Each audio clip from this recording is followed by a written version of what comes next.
지난 수십 년간 우리 대학은 졸업생의 양적인 증가가 굉장히 많았고 질적인 수준도 높아졌습니다만 산업사회를 이끌어갈 일꾼을 배출하는 것을 넘어서 창의성을 가진 인재를 충분히 배출하고 있지 못합니다.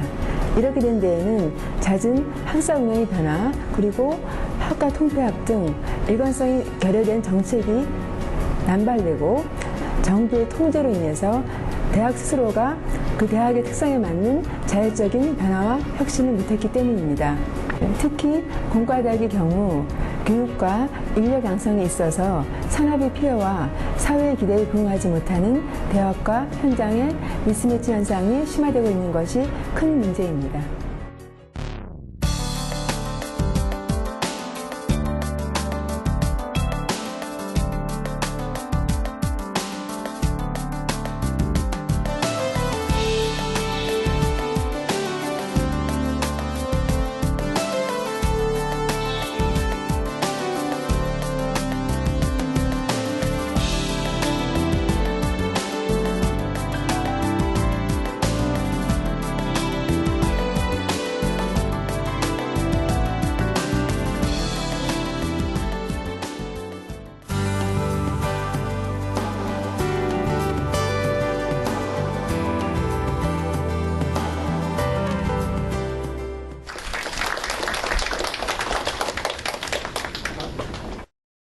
저희 우리 한국과학기술기획평가원은 그 이름이 말하는 대로 과학기술 분야의 기획과 평가를 하는 그 전문 연구기관입니다.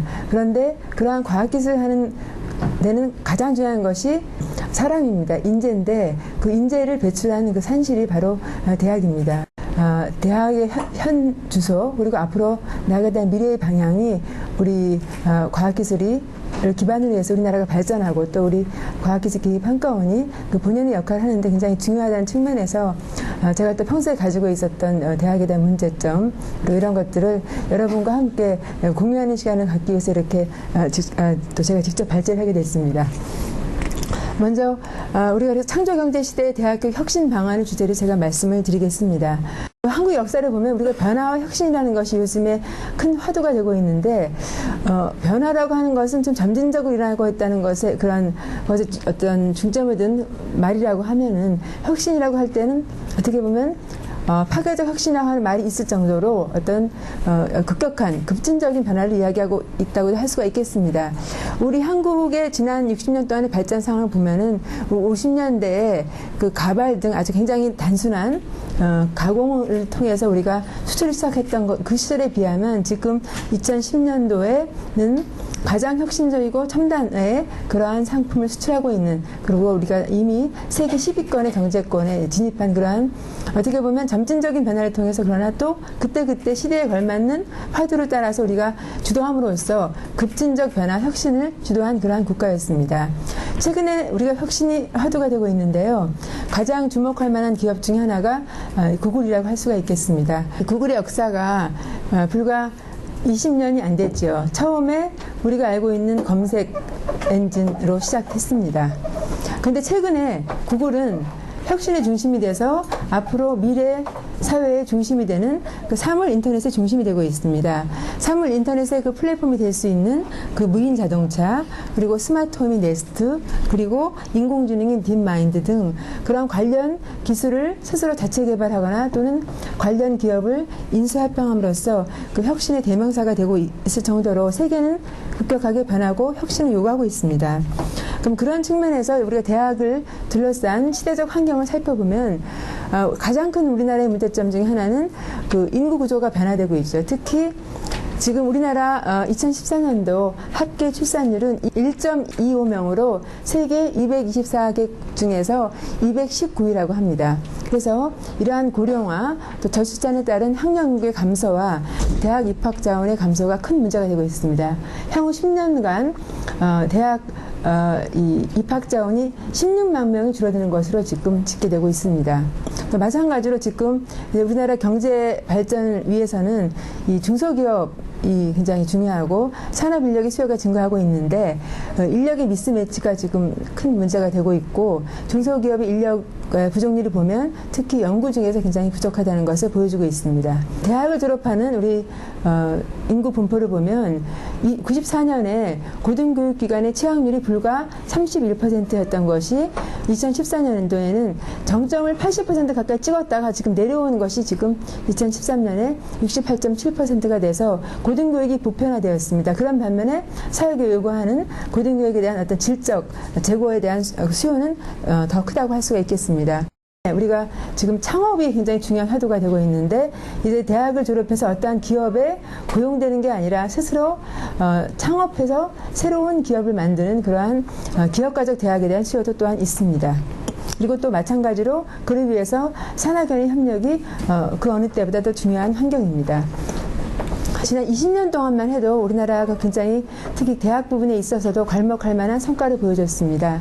대학의 수는 1994년에 4년제 대학이 131개였던 것이 2013년에는 185개가 되었고 4년제 대학생 수도 재학생 기준으로 113만 명에서 2배가 증가해서 212만 명이 되었습니다. 국내의 석사학위 취득자의 수도 2만 5천 명에서 3배가 증가해서 이제 8만 3천 명 정도 수준이 됐고 국내 박사학위 취득자 수도 3,800명에서 3배가 증가해서 역시 12,000명 수준이 돼가지고 고급 인력이 양적으로 많이 증가돼서 배출하고 있다는 것을 보여주고 있습니다. 그런 반면에 사실 우리나라 대학생의 대부분의 대학교의 대학생 현실을 보면 대학이 이제 취업 준비 기간으로 전락을 했지요. 그리고 이 대학생이 취업 준비를 또 스스로 하는 게 아니라 고등학교 연장선상에서 그야말로 학원을 다니면서 과외를 받으면서 하는 그런 상황이고 그래서 우리가 이것을 고사 강의실이라는 말도 하고 있습니다. 그래서 지금 공무원 시험이나 교원 임용 시험에 상당히 많은 자원들이 지금 그 준비를 하고 있고 대학을 다니면서 그리고 그에 반해서 어떤 도전적 인 정신은 상당히 많이 줄어들어가지고 지금 창업을 하겠다는 대학생의 수는 지금 10% 미만이 되고 있습니다. 그리고 대학을 졸업한 사람들이 그 의학전문대학원이나 그다음에 그 로스쿨과 같은 전문대학원에 가는 현상이 지나치게 심화되어 있습니다.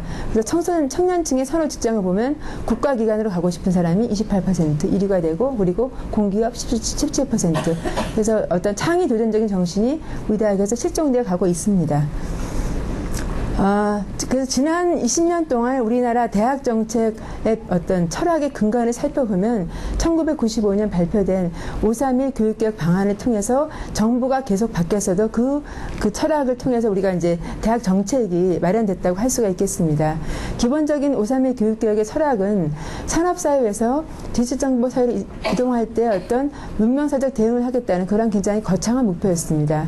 좀 구체적으로 변화의 방향을 말씀드리면 공급자 중심의 교육에서 수요자 중심의 교육으로 가고 그 다음에 획일적인 교육에서 다양하고 특성화된 교육으로 가겠다는 것입니다.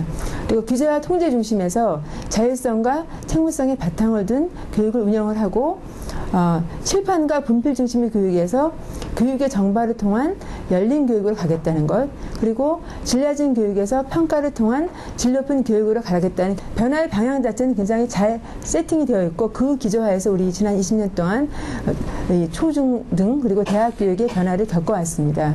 그런데 문제점은 양적으로는 굉장히 좋은 성과 냈습니다만 그래서 그 추구하는 바의 질적인 성과 냈는지에 대해서는 우리가 좀 그 의문을 던질 필요가 있다고 생각합니다.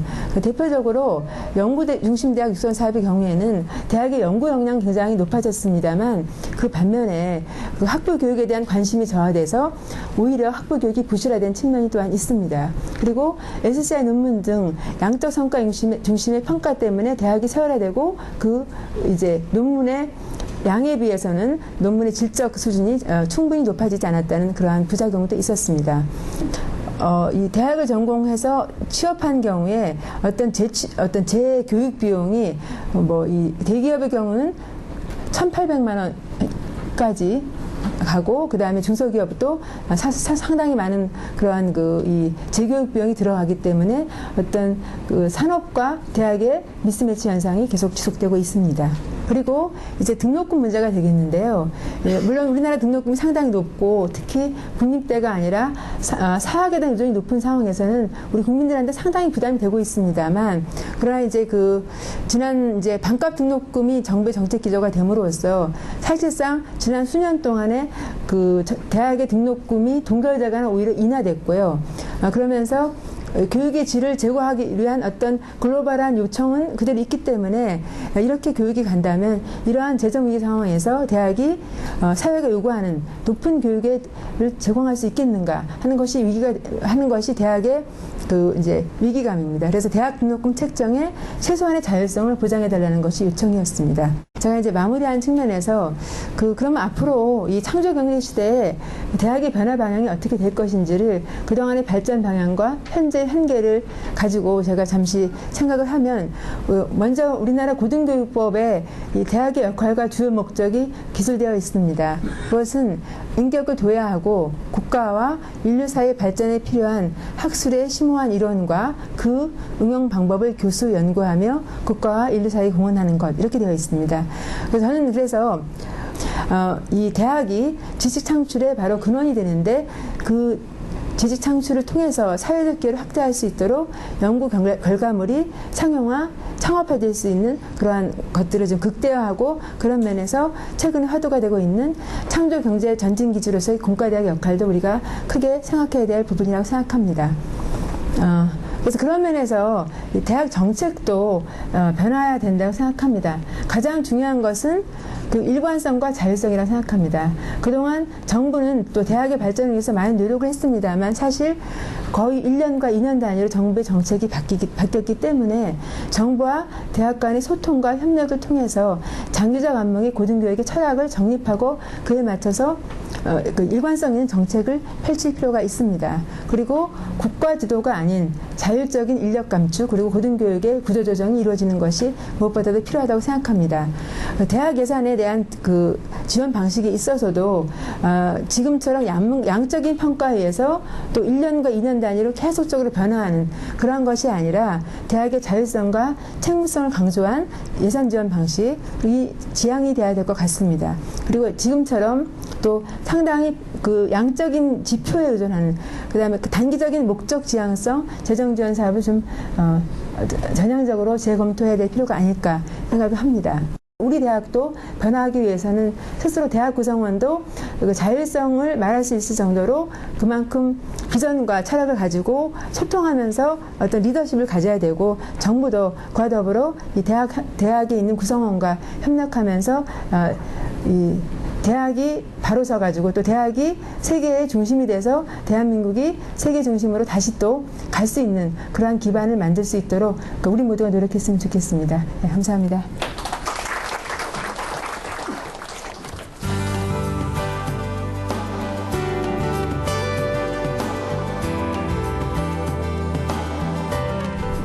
지금 대학의 문제가 학생 교육이 거의 무너지고 있다는 겁니다. 솔직히 말씀을 드리면. 특히 서울대학 연구중심대학이라고 얘기하는 데가 교수분들이 전부 연구에만 신경을 쓰는 바람에 학생들의 교육을 시간 낭비나 자기의 잡일처럼 생각하는 경우가 있어. 심지어는 이 한국의 대학이 지금 전환기에 와 있는데, 그 전환기가 뭐냐 하면 여태까지의 대학 교육은 솔직히 말씀드리면 주입식 교육이었습니다. 이 지식을 주입하고 답을 찾는 거가 목적이 아니라 뭐가 문제고 뭐를 해야 되는지를 본인이 찾는 그런 교육을 해야 되는데, 이게 지금 우리나라가 중고등학교도 당연히 안 되는데 대학에 와서까지 그렇게 하니까 이 대학을 졸업하고 나간 사람들이 과연 인재라고 할 수 있는지, 기반 사회에서의 그 인재 역할을 제대로 할 수 있는지, 이런 게 제일 큰 문제인 것 같아요. 저는 이게 바뀌어야, 교수들이 교육에 신경을 쓰도록 바뀌어야 대학이 바뀔 거고, 그래야 우리가 정말 지식기반사에 걸맞는 인재를 양성할 수 있다고 봅니다. 지금처럼 그냥 내버려 두면 옛날 자기가 받은 대로 강의를 그냥 하고 주입식 교육하고 학생들은 자기네들끼리 놀고, 배우는 게 교수한테 배우는 게 아니라 지네끼리 배우는 거죠. 그게 지금 한국 대학의 가장 큰 문제라고 생각이 되고요. 미국 같은 대학에서는 아주 조그만 대학도 엄청나게 좋은 학생들이 가고, 거기에 철학이 확실하니까 그거를 좋아하는 사람들은 가고 그러는데 우리는 지금 그럴 수가 없는 겁니다. 그러니까 대학 자체가 차별화된 그런 그 상품을 내놓지 못하고 있는 거죠. 그러니까 당연히 그냥 그 학생들의 카트라는 거죠. 서열화가 되고, 그거는 뭐 강남에 있는 뭐 학원들이 또 정하고 뭐 배치표란 걸로. 그러니까 그게 또 이제 이상하게 권력화가 되고 이런 식으로 해서 대학이 사교육가 없죠. 휘둘리기도 하고. 뭐 하여튼 그런 문제가 이게 근본적인 문제라고 생각이 듭니다. 어떻게 하면은 한국의 대학이 훌륭한 인재들을 잘 길러서 기업이 원하는 방향으로 지속적으로 공급해 줄 수 있겠는가. 조금 전에 우리 박영하 원장님 발표도 그렇고 오세정 교수님이 발표도 그랬듯이 대학 교육의 질, 훌륭한 인재를 육성하는 쪽에 여러 가지 이슈들과 이런 아이디어들 말씀을 하셨습니다. 뭐 거기에 대해서 제가 특별히 더 보탤 것은 없다고 생각하고요. 다만 저는 이제 산학협력이라고 조금 이제 좁혀서 한번 차원에서 바람직한 산학협력이 어떻게 되면 좋겠는가 하는 데 대해서 꽤 오랫동안 저희가 고민도 하고 생각했던 방향을 좀 말씀을 드렸으면 합니다. 산학협력의 방향에 있어서는 그래서 저희는 기업들은 이렇게 굉장히 바쁘게 움직여야 되기 때문에 10년 후를 내다보고서 어떤 기초기술을 우리가 개발한다 하는 것은 이제 정말 어려운 게 아니라 불가능하다 생각합니다. 뭐 한국 기업뿐 아니다. 전 세계 어느 기업에 물어보십시오.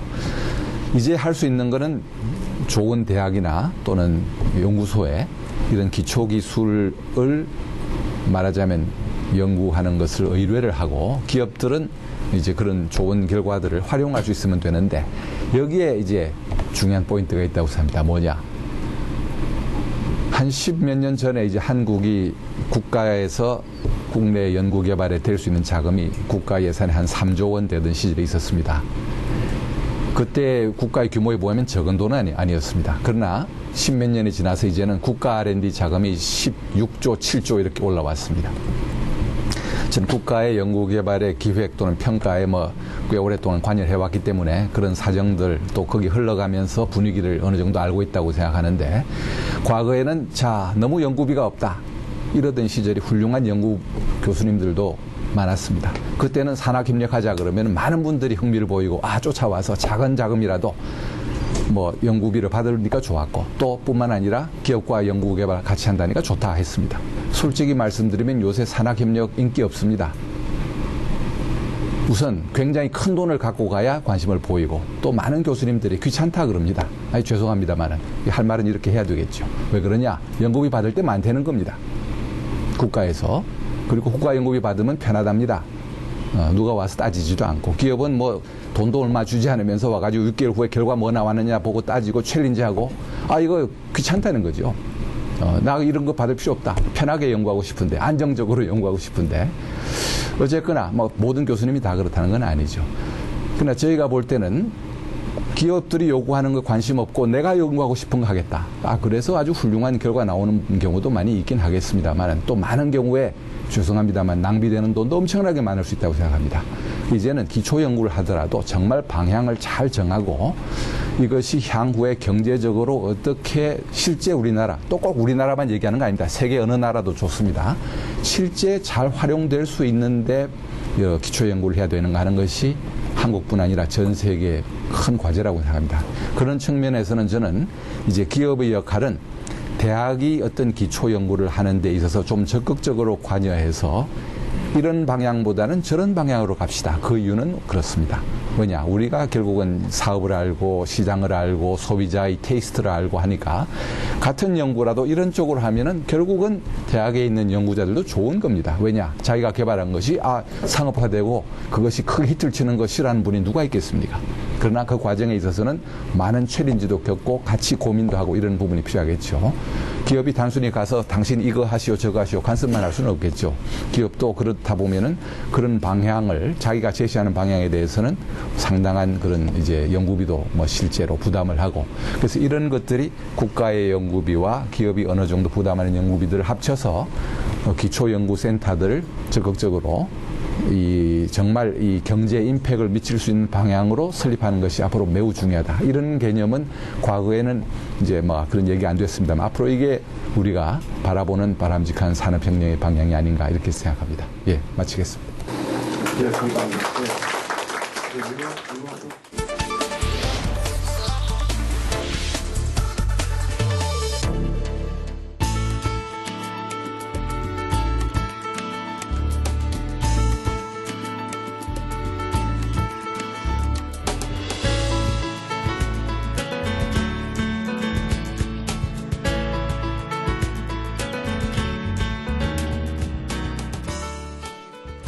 창조 경제가 국민들한테는 상당히 생경하게 들릴 겁니다. 근데 창조 경제를 설명하기 위해서는 현재 우리나라 경제 시스템을 좀 이해할 필요가 있습니다.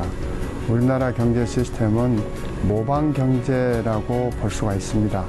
지금까지 그건 뭐 우리나라뿐만 아니라 후진국이 중진국, 중진국이 선진국으로 가는 과정에서는 선진국을 벤치마킹해서 따라갈 수밖에 없는 거고, 지난 60년 동안에 우리나라가 눈부신 경제 성장을 해왔는데 그게 선진국을 다 따라잡는 소위 패스트 팔로우 전략을 써서 지금까지 성공적으로 경제 발전을 해왔는데, 우리나라보다도 더 모방 경제를 잘하는 사람들이 나타났어요.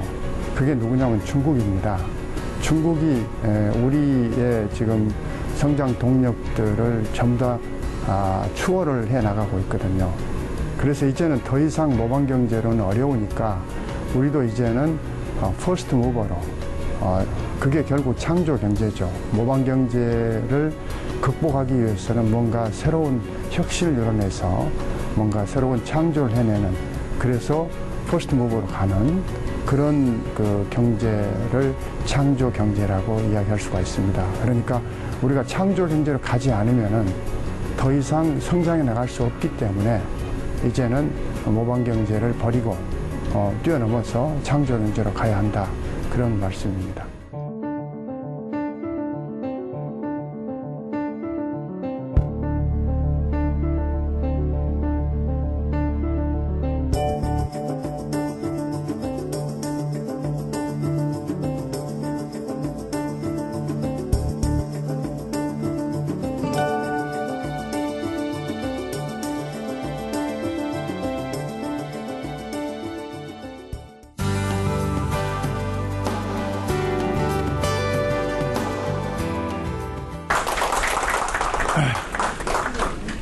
아직도 이 창조 경제를 잘 이해하지 못하는 분들이 많아서 제 나름대로 쉽게 한번 설명을 한번 해봐 드리겠습니다. 지금 한국 경제가 녹록치가 않습니다. 뭐 잘 아시겠지만은 지금 뭐 작년에 그 맥켄지 컨설팅에서도 나온 보고서가 한국이 지금 이런 신세다. 끓는 물 속에 앉아 있는 개구리 신세다.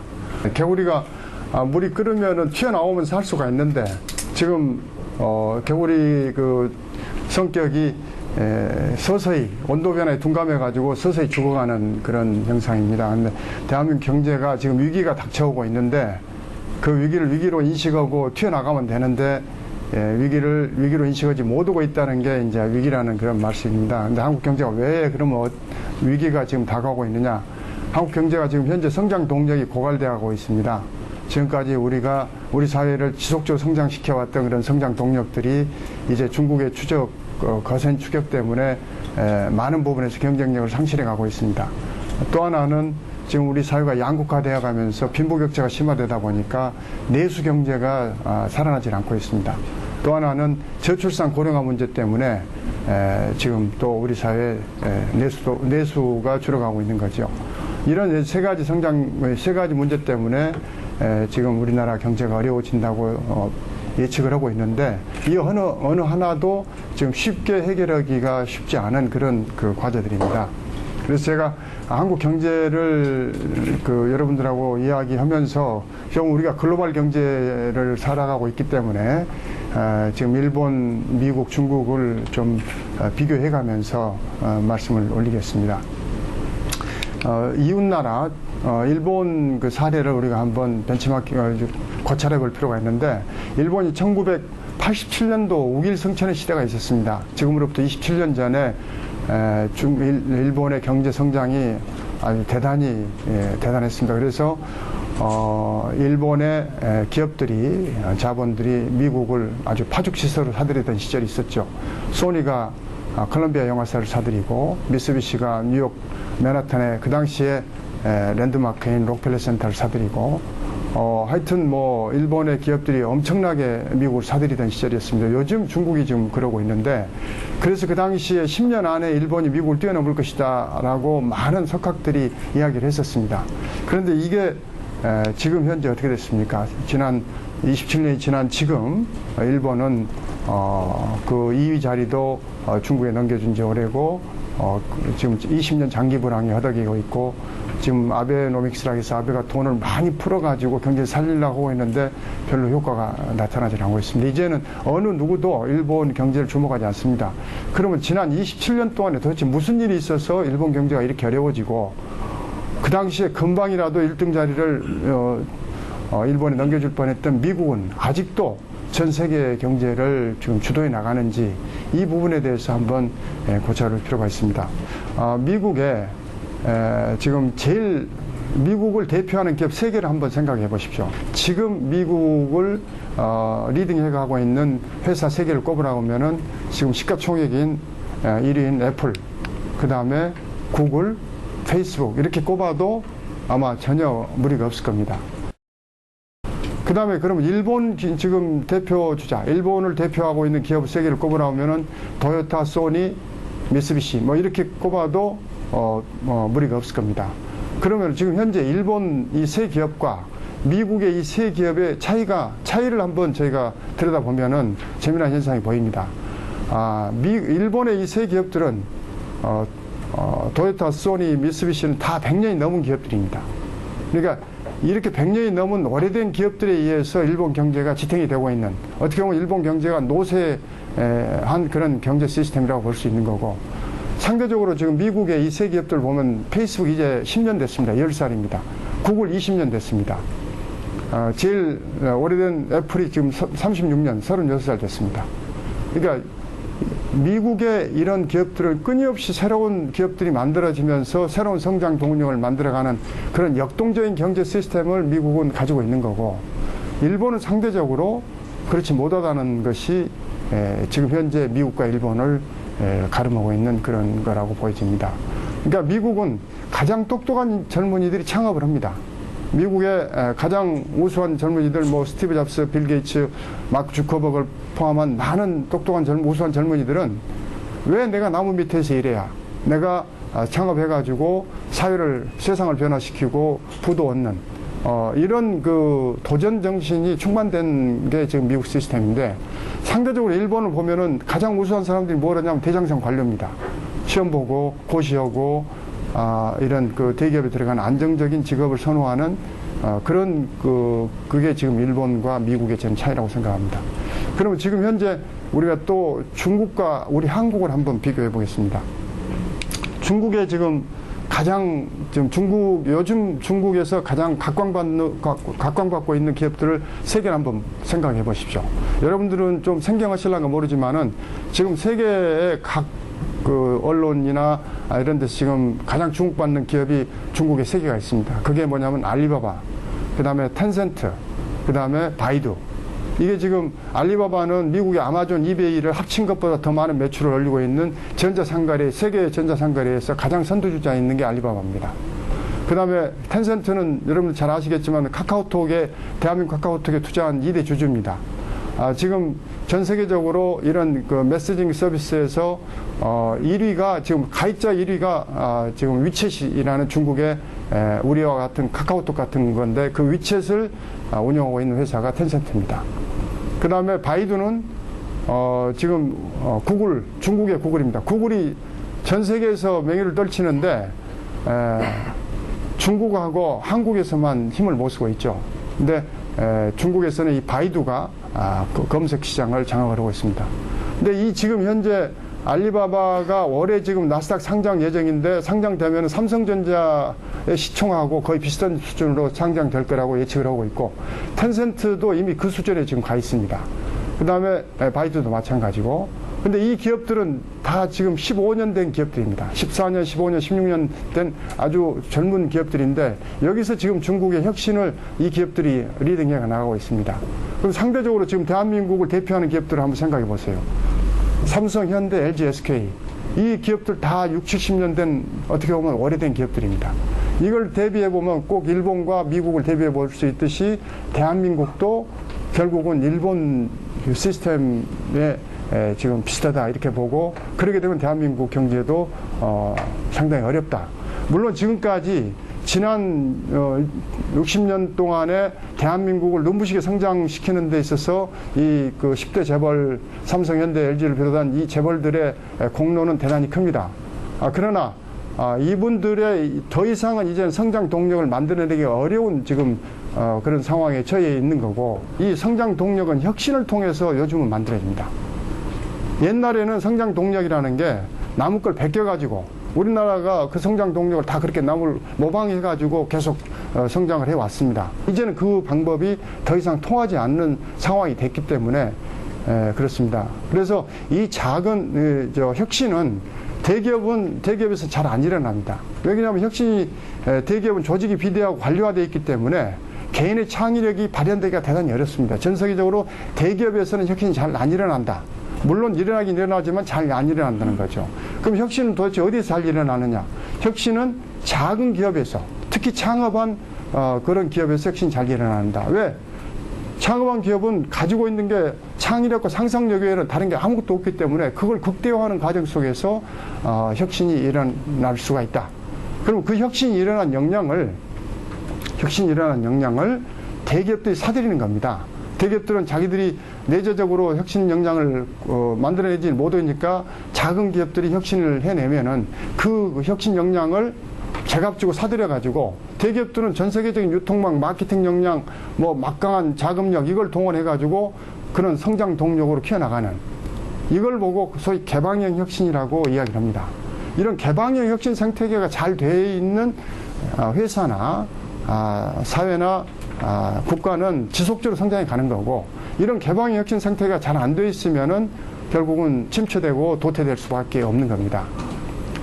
이런 사례를 제가 비교를 해드리면은 지금 제너럴 일렉트릭이라는 회사하고 또 이쪽에 노키아, 모토로라, 코닥 이런 회사들입니다. 노키아라는 회사가 2007년도까지만 하더라도 전 세계 휴대폰 시장이 2대 중에 한 대가 노키아가 있습니다. 시장 점유율 49%였죠. 근데 그 노키아가 지금 어떻게 됐죠? 노키아가 지금은 마이크로소프트에 이제 흡수되어 버렸습니다. 그 회사가 망해서. 모토로라 망해가지고 구글로 갔다가 지금은 중국의 레노버로 흡수가 되어 버렸죠. 코닥은 이제 없어져 버렸고요. 근데 지금 제너럴 일렉트릭은 120년 된 회사인데 지금도 자기 그 분야에서 지금 선두를 놓치지 않고 있습니다. GE라는 회사가 120년 전에 에디슨이 만든 회사인데, 이 GE라는 회사는 120년 동안 안 망한 것뿐만 아니라 항상 자기 분야에서 선두주자를 유지해 왔습니다. 그래서 이 도대체 GE라는 회사가 그렇게 오랫동안 그런 놀라운 성과를 내는 이유를 분석을 해봤더니, 지난 10년 동안에만 회사를 500개를 M&A를 한 겁니다. 그러니까 GE가 1년에 40개 내지 50개 회사를 M&A를 통해 가지고 외부에서 일어난 그런 작은 기업들이 만드는 혁신 역량을 끊임없이 사들여 가지고 GE가 가지고 있는 마케팅 역량과 그런 유통 영업 이런 데 태워 가지고 전 세계적인 성장 동력으로 키워온 거죠. 그러니까 GE가 옛날에는 30년 전에는 여러분들 텔레비전 생각해 보세요. 텔레비전, 에어컨, 냉장고 이런 걸 누가 제일 잘 만들었는지. 30년 전에는 제너럴 일렉트릭이었습니다. 10년 전에는 텔레비전 누가 제일 잘 만들었죠? 소니가 잘 만들었죠. 지금 삼성이 최고입니다. 그러면 지금 제너럴 일렉트릭이 뭐 하고 있느냐? 제너럴 일렉트릭은 지금은 여러분들 병원에 가시면 MRI나 CT 또 뭐 원자력 발전소 터빈이라든지 이런 아주 고부가 가치 첨단 산업으로 지금 가고 있는 거죠. 이렇듯이 개방형 혁신이 잘 되는 조직은 끊임없이 성장해 가는 거고, 개방형 혁신을 못한 노키아나 모토로라, 코닥은 결국은 망해 간 겁니다. 10년 전에 소니가 지금 삼성보다도 훨씬 더 위세가 등등했습니다. 전 세계에서 가전이나 이런 부분에서는 소니의 위세는 정말 대단했는데 지금은 어떻게 됐습니까? 지금 삼성전자가 소니, 샤프 뭐 이걸 다 합쳐온 것보다 더 압도하고 있는 상황이거든요. 그러니까 이런 개방의 혁신을 못 해내면은 삼성도 제가 볼 때는 앞으로 5년 후 10년 후에 어떻게 될지 모른다는 이야기입니다. 그래서 이 개방의 혁신이 왕성한 그런 실리콘밸리는 끊임없이 지금 M&A가 일어나고 있습니다. 작은 기업이 뭔가를 만들어내면은 그걸 제값 주고 사주는 거죠. 지금 카카오톡 같은 왓츠앱이라는 게 미국하고 유럽에서는 제일 가입자를 많이 가지고 있습니다. 왓츠앱이 한 4억 5천만 명을 가지고 있는 왓츠앱인데 이 회사 직원이 55명입니다. 55명인데 페이스북이 올해 그것을 19조 원에 사들였습니다. 19조 원에. 직원 55명의 회사를 19조 원에 사들인 거죠. 이런 일들이 지금 미국에서는 뭐 비일비재하게 일어나고 있습니다. 근데 우리나라 대기업들은 이런 M&A에 대해서 대단히 인색합니다. 지금 이 세계에서 가장 혁신적인 차 누가 만들었을 것 같습니까?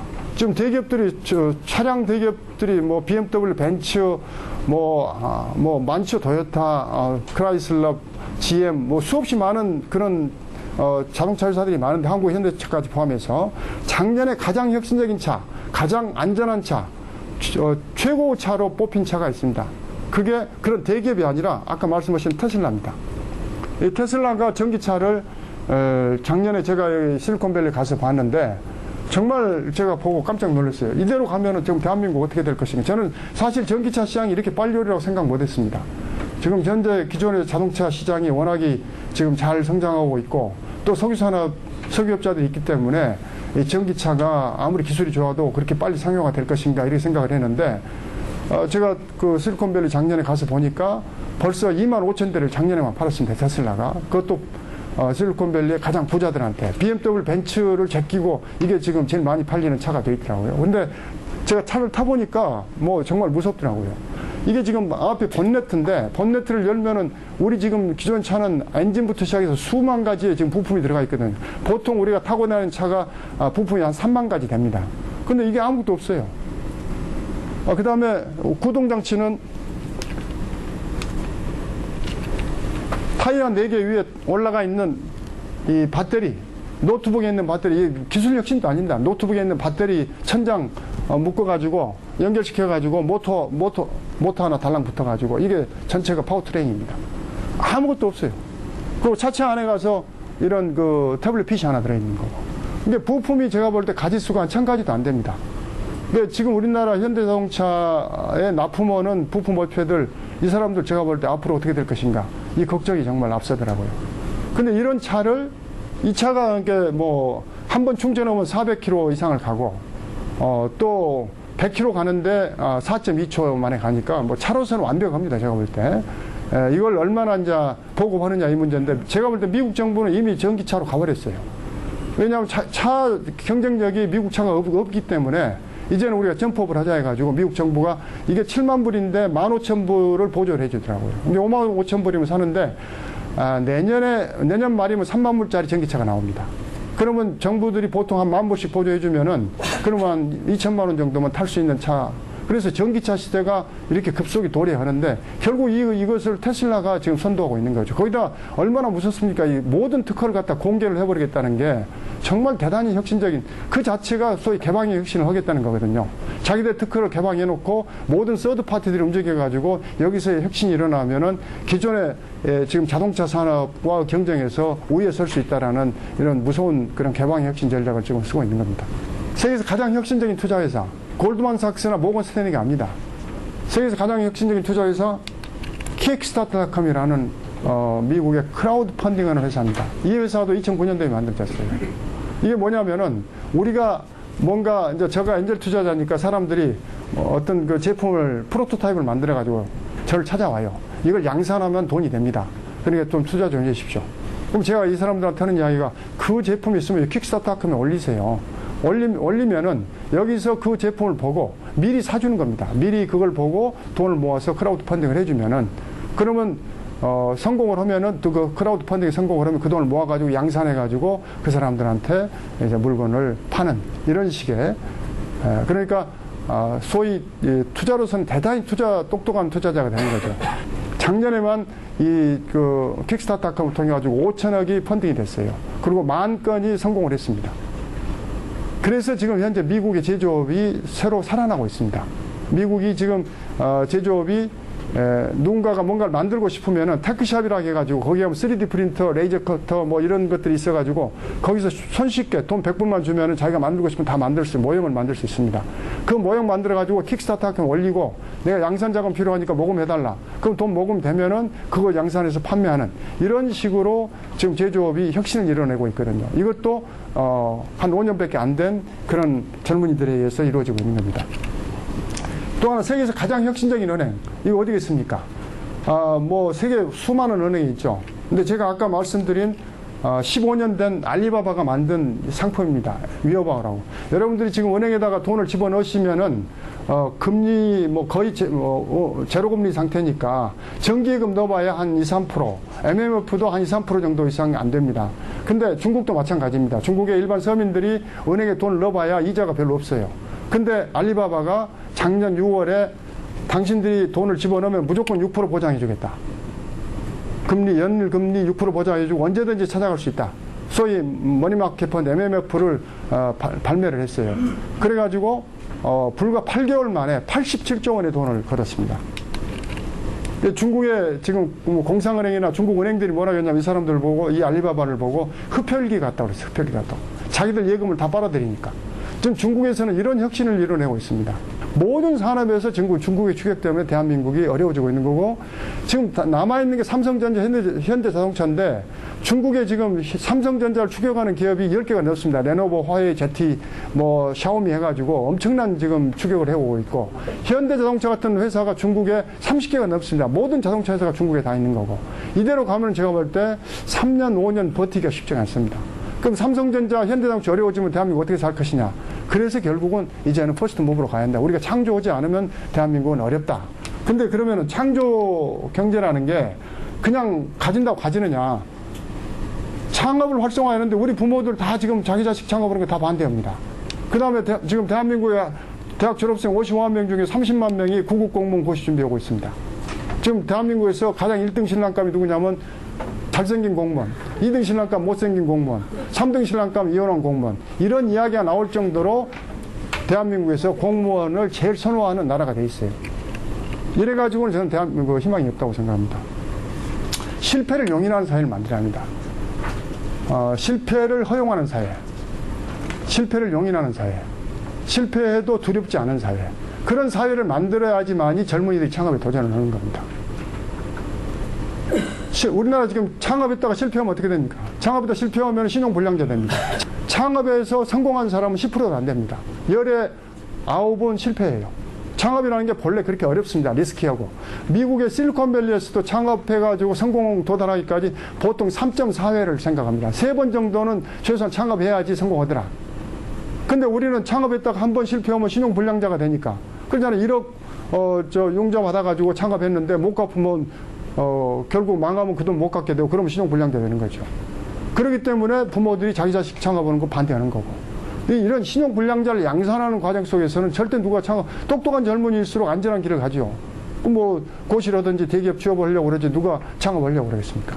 근데 상대적으로 미국은 어떠냐면은 창업하는 사람들한테 아이디어나 도전의 박수를 쳐주고 미국에는 엔젤 투자자가 30만 명이 있어요. 이 사람들이 뭐냐면은 창업하는 친구들, 젊은이들이 아이디어, 기술, 열정 이것만 보고 아무 조건 없이 돈을 5천만 원에서 한 몇 억까지 해줍니다. 투자해주고 단순히 돈만 투자해주는 게 아니라 자기가 가지고 있는 모든 경험 전수해주고 네트워킹 해주고 그래서 이 아이들이 성공할 수 있게끔 도와주는 거죠. 그 다음에 후속 투자를 이어주고 그렇게끔 도와주는 엔젤 투자자가 30만 명이나 있어가지고 미국에는 이런 창업이 활성화되는 겁니다. 저는 이런 실패를 용인하는 그런 시스템을 우리가 도입을 해야 합니다. 지금 월드컵 축구가 열려서 아시겠지만은 전 세계가 월드컵에 각기 국가대표를 내보내고 있습니다. 미국 국가대표 내보내고 유럽도 국가대표 내보내는데 대한민국은 만약에 동네 축구선수 내보낸다고 생각해 보세요. 우리나라의 가장 똑똑한 젊은이들은 고시해버리고 그리고 동네 축구선수들이 대표 선수로 나가면은 절대 국가 경쟁력을 확보할 수가 없는 거죠. 그래서 저는 창조 경제를 가는 방향은 맞는데 창조 경제가 되기 위해서는 전체 국가 시스템을 좀 변화시켜야지만이 제대로 된 창조 경제가 저는 가능하다 이렇게 생각을 합니다. 제 말씀 여기서 마치겠습니다.